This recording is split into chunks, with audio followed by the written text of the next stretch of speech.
திரைக்குறள் நேயர்களுக்கு வணக்கம். சமீபத்தில் நடந்த ஒரு மாபெரும் மாநாடு, பொதுக்கூட்டம், மீட்டிங், கட்சி கூட்டம், இது என்னன்னு சொல்கிறதுன்னு எனக்கே தெரில.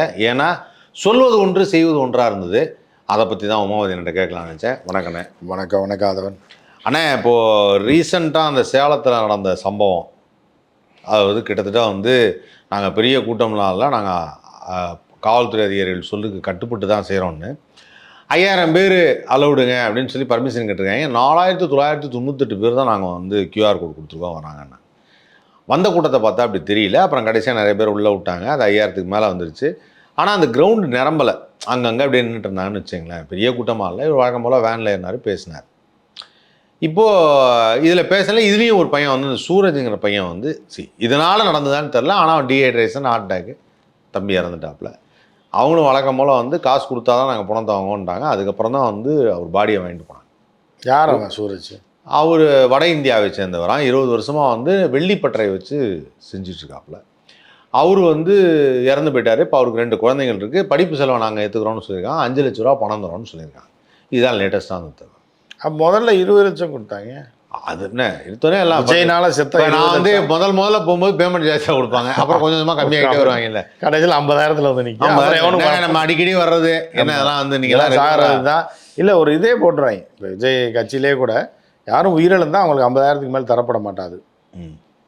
விருப்பம் அடுத்தது கொள்கை போடணும். ஆமாம், அதில் ஏற்றிடுவாங்க. எலெக்ஷன் இதில் ஏற்றிடுவாங்க. ஏன்னா 20 லட்சம் கட்டுப்படி ஆகாது. ஏதோ அந்த நேரத்தில் உணர்ச்சி வசப்பட்டு கொடுத்து அவர் 30 20 பேர்ன்றப்ப பெரிய அமௌண்ட். 20 கூட தெரியல, 10 தானே தந்தார். 10 தந்தாங்க சொல்கிறேன். 10 தந்தாரு. அரசாங்கம் 50 லட்சம். அதே 40 லட்சம் ஆச்சுல்ல. அப்படி இப்போ ஒவ்வொரு இடத்துலையும் 10, 5ன்னு இது பண்ணால் என்ன ஆகுது? கட்சி நடத்த முடியாது. அதனால் இவங்களே ஒரு தீர்மானத்தை போட்டுடலாம். அப்படி ஏதாவது உயிரிழப்புகள் நடந்தது அப்படின்னா கட்சி சார்பாக 50,000க்கு மேலே தரமாட்டோம் அப்படின்னு அது இது பண்ணால் நீங்கள் வாங்க அப்படிங்கும்போது ஆட்டோமேட்டிக்காக கூட்டம் குறையும். பொறுப்பேற்றுக்க மாட்டாங்க அப்படின்ற மாதிரி அரசாங்கம் தராது இனிமேல். ஏன்னா நீங்கள் சொல்ல நாங்கள் பர்மிஷன் கொடுக்காம போய் நீங்கள் போய் செத்தீங்கன்னா நாங்கள் எப்படி பணம் கொடுக்குறது? விஜய் பார்க்க தானே செத்தீங்க, விஜய்கிட்ட போய் கேளுங்க அப்படின்னு. அவர் தான் எல்லா வீட்லேயும் நான் தான் இருக்கேன்றதில்ல. எல்லாருமே என் வீடு தான் எல்லாரோட வீடும், எல்லார் வீடும். அப்போ சொத்தை பிரித்து கொடுத்த வேண்டியது. ஆனால் அவர் ஒன்று சொல்லியிருக்காரு. அதாவது என்னன்னா, என்னை விஜய் வீட்டை விட்டு வெளியில் வா அப்படின்னு நிறைய பேர் சொல்கிறாங்க.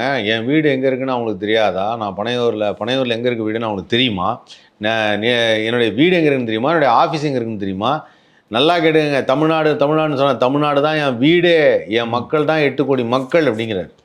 இதெல்லாம் எப்படின்னா, ஒரு கிறுக்கு பிடிச்சவன் சொரிநாயும் கடிச்சிருச்சுன்னு வைங்க, எப்படி இருக்குமோ அந்த மாதிரி தான் விஜய்.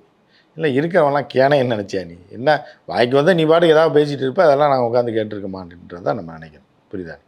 நீ யார்கிட்ட பூசு தர? இதெல்லாம் இந்த இதில் பசங்க சொல்லுவாங்க இல்லை, ஒரு அறந்த பழச காமெடி ஒன்று இருக்கும். இப்போ என்ன பண்ணிகிட்டு இருக்கீங்க? உங்கள் கூட ஃபோனில் பேசிகிட்டு இருக்கேன்னு அவனை செருப்பை கழட்டி அடிக்கணும் போல இருக்கு. இது ஆரம்பத்தில் இருக்கும். ஏன்டா எத்தனை வருஷமாடா இந்த ஜோக்கா சொல்லிகிட்டு இருப்பீங்க அப்படின்ட்டு. இப்போ நீங்கள் என்ன பண்ணுறீங்க அதவன் அப்படின்னு கேட்டேன்னே, நான் அவங்க கூட பேசிகிட்டு இருக்கேன் அப்படின்னா எப்படி இருக்கும்? ஸோ இந்த மாதிரியான ஜோக்ஸ். ஆமாம், கிரிஞ்சி ஜோக் மாதிரி கிரிஞ்சி அரசியல். எல்லா வீடும் தான் நான் இருக்கேன் அப்படின்னா அவன் சொத்தை பிரித்து கொடுத்துரு எல்லாருக்கும், சூற விட்டுருவா. இல்லை, இப்போ எனக்கு பயமாக இருக்குது, நம்மகிட்ட வாடகை கட்டுருவாரோன்னு. அது வேறு. ஏன்னா வேறு இப்போ ஆந்திரா பார்டருக்கு போகலாமான்னு யோசிச்சுட்டு இருக்கேன். அங்கே தமிழ்நாடு தான் அவர் வீடுன்ட்டாரு. அங்கே ஒரு அரலூஸ் ஒருத்தர் இருக்கான். அங்கே போனீங்கன்னா வேறு மாதிரி மெண்டல் ஆகிடுறீங்க நீங்கள். ஸோ இந்த மாதிரி இருக்குது.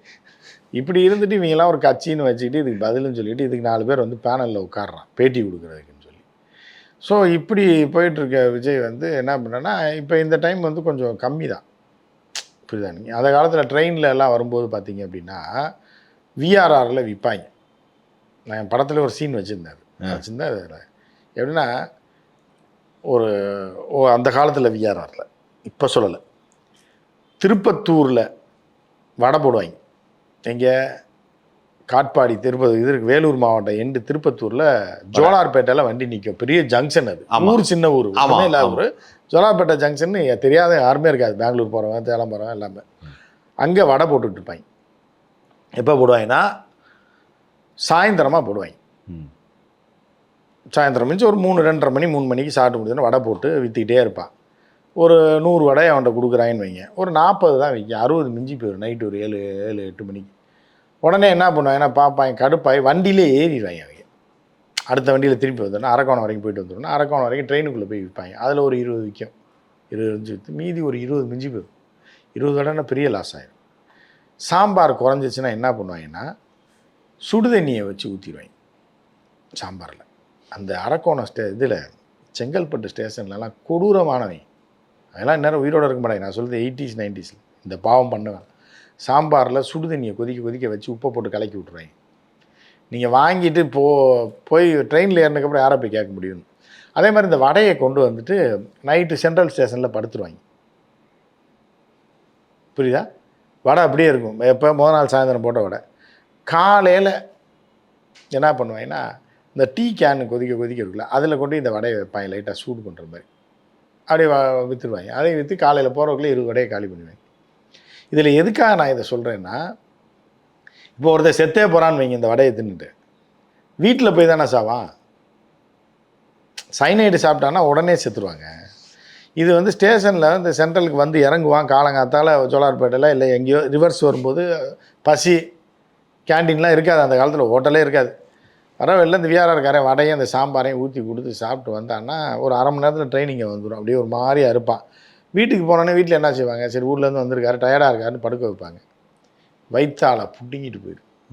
அதில் ஒருத்தர் சில பேர் செத்தே போயிட்டாங்கனாலும் அந்த வீட்டுக்காரங்களுக்கு தெரியாது எதுனால வந்தார், ஊருக்கு போயிட்டு வந்தார் செத்துட்டார்னு. இடைப்பட்ட நேரத்தில் அந்த வடையை சாப்பிட்டது அவங்க மைண்டுக்கே வராது. வெளியூர் போயிட்டு வந்தாரோ உடம்பு சரியில்லை செத்துட்டாருன்றாங்க.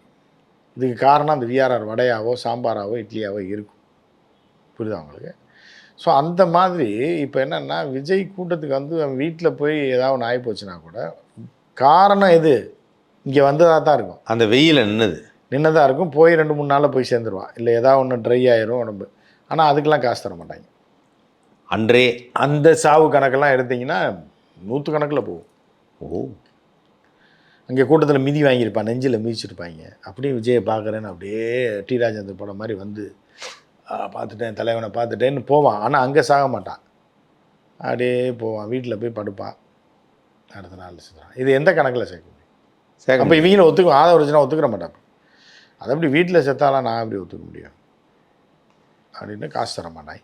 ஸோ இப்படி செத்தவன் நிறையா பேர் இருக்காங்க. அதெல்லாம் கணக்கு எடுத்து நீங்கள் ஆய்வு செய்து அதுக்கு ஒரு தனி கமிட்டியை போட்டிங்க அப்படின்னா பெரிய அளவில் பிரச்சனை வரும். இது எப்போ இது இந்த மாதிரி அவங்க எப்போ இதை ஆர்கனைஸ் பண்ணுவாங்கன்னு நீங்கள் நினைக்கிறீங்க? அவங்க எப்போவுமே பண்ண முடியாது. புரியுது அவங்களுக்கு? நீங்கள் மிருகங்களில் கூட பார்த்தீங்க அப்படின்னா செம்மறி ஆடு இருக்குல்ல, ஒன்று போச்சுன்னா அது பின்னாடியே போயிடும். நீங்கள் 10,000 5,000 செம்மறி ஆடை ஒரே சிங்கிள் மேன் ஒரு குச்சியை வச்சு மேய்ச்சிட்டு போவான், பார்த்துருப்பீங்க. ஒன்றை தட்டி விட்டான்னா அது பின்னாடி கூட்டமாக அப்படியே போயிடும். ஆனால் வெள்ளாடை நீங்கள் கட்டுப்படுத்த முடியாது அப்படின்னு ஒரு இது சொல்லுவாங்க. அதே மாதிரி தான் இது செம்மறி ஆட்டு கூட்டம். எருமை கூட பார்த்துருக்கீங்களா? ரோட்டில் போகும் இங்கே எல்லாம் அப்படியே மெதுவாக போகும். அது எதை பற்றியுமே கவலைப்படாது. நடுவில் போகும். ஒரு எருமையை ஃபாலோ பண்ணி தான் 4 எருமை போகும். அந்த எருமை கூட தன்னோட வாழ்க்கையில் வந்து ஒரு இதை கடைபிடிக்கும். கசாமுசான்னு போனாலும் ரோடை கிராஸ் பண்ணும்போது வண்டியெல்லாம் போக விடாது. லாரியே வந்தாலும் சரி, நீங்கள் 1.5 கோடி ரூபா காரை வாங்கியிருப்பீங்க. அதே ஒருத்தன் ஊடால பைக்கில் வந்துட்டானா சண்டை இழுத்துருவீங்க. ஆனால் 4 எருமை ஊடால போச்சுன்னா என்ன பண்ணுவீங்க? அதை போய் மோதவும் முடியாது. நீங்கள் அப்படியே மெதுவாக நிறுத்திட்டு ஆரன் அடித்தாலும் அது அசையாது. பாட்டுக்கு போய் அப்புறம் ரோட்டு ஓரத்தில் போயிடுச்சு அப்படின்னா நீங்கள் தான் விலகி போகணும். அதனால் ஒவ்வொரு இதுவும் ஒவ்வொரு மாதிரி. நீங்கள் இதை போய் இதாக ஆக்க முடியாது, அதை போய் இதாக்க முடியாது. எதாக்க முடியாதோ. ஆனால் இவருடைய அந்த செயல்பாடுகள்லாம் பார்க்கும்போது இல்லை இந்த மாதிரி இப்படிலாம் பண்ணுறாரு அப்படிங்கும்போது இது யாராவது சொல்லி செய்கிறாரா இல்லை இவரே யோசிச்சு செய்கிறாரா? ஏன் இப்படியெல்லாம் செய்கிறாரு? என்ன தனி உலகத்தில் வாழ்ந்துட்டுருக்காரு? அந்த பேச்செல்லாம் பார்க்கும்போது யாருக்கும் பாதுகாப்பு இல்லை, கல்வி இல்லை, ஏதோ நம்ம கிராமம் பின்தங்கி இருக்குது அப்படிங்கிற ஒரு விஷயம் இருக்குல்ல. அதெல்லாம் எங்கே இருக்க நீ முதல்ல அதுதான் எல்லாம் வீட்டை விட்டு வெளியே வாண்டுறாங்க. இவர் ஏதோ மார்ஸில் இருக்க மாதிரியே எனக்கு ஒரு ஃபீல். ஆமாம், இங்கெல்லாம் நல்லா தான் இருக்குது, அங்கே எப்படி இருக்குது அது மாதிரி. ரொம்ப விண்வெளி நாயகன் ஒரு வச்சிடலாம் பேரை பேசாமல் இவருக்கா? ஆமாம், ஏன்னா அவருக்கு இந்த ஊரில் நடக்கிறது எதுவுமே தெரியாது. அதனால் அப்படி வச்சிடலாம். அதுக்கப்புறம் ஒன்று சொல்லியிருக்காருன்னா அதுதான் வந்து பல பேருக்கு ஊண்டிங்காக போயிடுச்சு. யாரோ ஆரம்பித்த கட்சியில் இருக்கிற உனக்கே அவ்வளோ இருந்தால் சொந்தமாக என்ன மாதிரி ஒரு கட்சி ஆரம்பித்து 1% ஓட்டு வாங்கி காமிக்க முடியுமா அவங்களாலங்கிற அப்படின்னு யாரை சொல்கிறாரு? அவர் யாரையும் சொல்லலை, சொன்னவர் ஆனால் டென்ஷன் ஆகிட்டார். யார் நீங்கள் யாரை சொல்கிறீங்க? உணர்ந்தவர் டென்ஷன் ஆகிட்டார். யார் அவர் டென்ஷன் அவர் ஆனவர்? யாரோ ஒருத்தர். சரி, யாருன்னு வேணுங்க, டென்ஷன் ஆனவர் யாருன்னு சொல்லுங்க, இந்த மேட்ருக்குள்ள வர வேணாம். ஆமாம், டென்ஷன் ஆகிட்டாரு அவர் தான். யாரு? சேலத்துக்காரர் தான். அப்படியா? ஓ, அவரா? ஆமாம், சேலத்துக்காரர் டென்ஷன் ஆகிட்டார். அப்போ அவர் திருப்பி கேட்டாருன்னா, யாரோ கதையை எழுதி, யாரோ ஸ்க்ரீன் பிளே எழுதி, யாரோ மியூசிக் போட்டு, யாரோ நடித்து அடிக்க சொல்லி டைரக்ட் பண்ண படத்தில் நடித்த நாய் நீ, உனக்கே இவ்வளோ திமிரு இருந்துச்சுன்னா, நானாக சொந்தமாக அரசியல் பேசி, நானாக வளர்ந்து, நானாக எம்எல்ஏ ஆகி, நானாக மினிஸ்டர் ஆகி, நானாக சிஎம் ஆன எனக்கு எவ்வளோ இருக்கும்? நம்ம சொல்லலப்பா அவரை. இப்படி ஒருத்தன் டைலாக் எழுதி இவர் கொடுக்குறான்னு வைங்க சேலத்துக்காரருக்கு. இப்போ அவர் இப்படி பேசினாருன்னா எப்படி இருக்கும்? பயங்கரமாக இருக்கும். உனக்கு நடிக்கவும் தெரியாது, டைரக்டர் சொல்லி தருவான். உனக்கு வசனமும் தெரியாது, டைரக்டர் சொல்லி தருவான். கதையும் உனக்கு கதை அவன் எழுதுவான். உனக்கு கதாநாயகி யார் வேணும்னு அவன் இன்னொருத்தன் டிசைட் பண்ணுவான். உன்னை எங்கெங்கெல்லாம் கூட்டு போய் எங்கெல்லாம் சோறு போடணும்னு ஒரு ப்ரொடியூசர் டிசைட் பண்ணுவான். முழுக்க முழுக்க அடுத்தவன் தயவுலே வாழக்கூடிய நீயே எவ்வளோ பேச்சு பேசினேன்னா, அரசியலில் இறங்கி அது நீங்கள் சொல்கிறது அந்த காட்பாடியார்னு வச்சுக்கோமா, காட்பாடியாருக்கு எவ்வளோ கோவம் வரும்?